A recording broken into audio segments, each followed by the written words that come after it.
শ্রাবণী মেলা উপলক্ষে প্রশাসনিক তৎপরতা তুঙ্গে। ২১শে জুলাই রবিবার থেকে শুরু হতে চলেছে তারকেশ্বরে শ্রাবণী মেলা। এই সময় লক্ষ লক্ষ ভক্তদের ভিড় হয় তারকেশ্বর শিব মন্দিরে। তীর্থযাত্রীদের নিরাপত্তা জোরদার করার পাশাপাশি যাত্রী সুরক্ষা নিশ্চিত করতে বৃহস্পতিবার তারকেশ্বর মন্দির সংলগ্ন এলাকা পরিদর্শন করলেন জেলাশাসক শ্রীমতী মুক্তা আর্য, হুগলি গ্রামীণ পুলিশ সুপার শ্রী কামনাশিস সেন, আরামবাগের সাংসদ মিতালি বাগ, রাজ্যের মাননীয় দুই মন্ত্রী শ্রী বেচারাম মান্না ও শ্রী স্নেহাশিস চক্রবর্তী।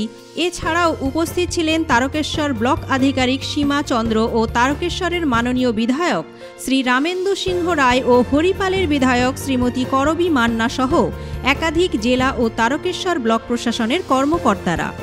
শ্রাবণী মেলা শেষ হবে ১৯শে আগস্ট, অর্থাৎ গুরু পূর্ণিমার দিন থেকে শুরু হবে শ্রাবণী মেলা এবং শেষ হবে রাখি পূর্ণিমার দিন।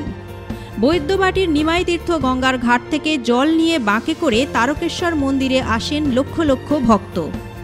এইসব ভক্তদের সুবিধার্থে বৈদ্যবাটি তারকেশ্বর রোড পরিষ্কার পরিচ্ছন্ন রাখার পাশাপাশি রাস্তায় পর্যাপ্ত আলোর ব্যবস্থাও করা হয়েছে।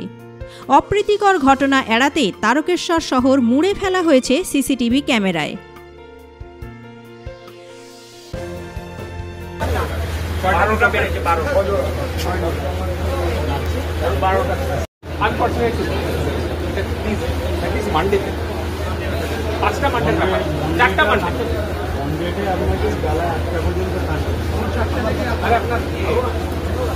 আমরা জিএম ডিআরএমের সাথে আরও কথা বলি। আপনি আমাকে শুনুন, যে আমাদের সাহেব তো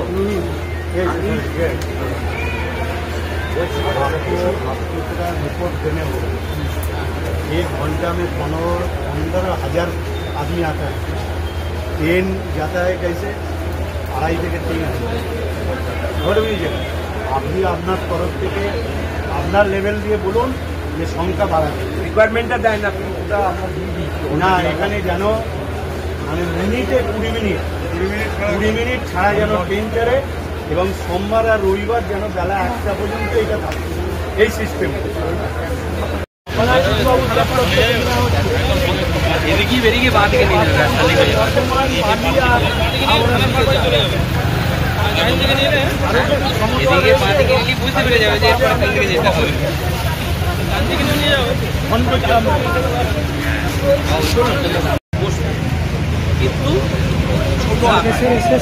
কিন্তু রাস্তা ডিমার্কেশন করে দিতে হবে তার বাইরে এটা একটা হয়েছে এবং পৌরসভা থেকে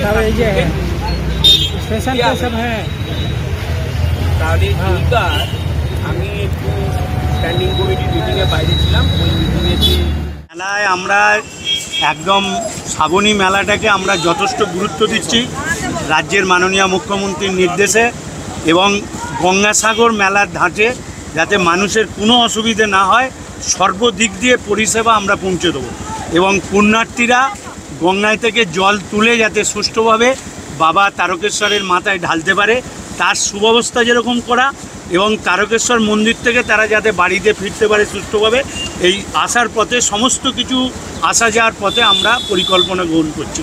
এবং বিশেষ করে স্বচ্ছতার উপর জোর দেওয়া হচ্ছে, পরিষ্কার পরিচ্ছন্নতা এগুলোর উপর যেরকম জোর দেওয়া হচ্ছে, এবং সকলেই যাতে সুষ্ঠুভাবে বাবার মাথায় জল ঢালতে পারে তার ব্যবস্থা আমরা প্রশাসনের তরফ থেকে করছি।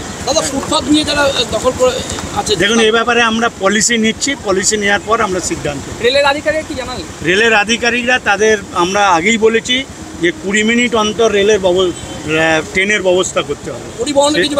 পরিবহন আমরা ইতিমধ্যেই আমাদের রাজ্যের মন্ত্রী, আমাদের জেলার মানুষ স্নেহাশিস চক্রবর্তী, তিনি পর্যাপ্ত বাস দেওয়ার ব্যবস্থা করছেন। সেই বাস থেকে বর্ধমান, বালি, হাওড়া রওনা হবে। Thank you.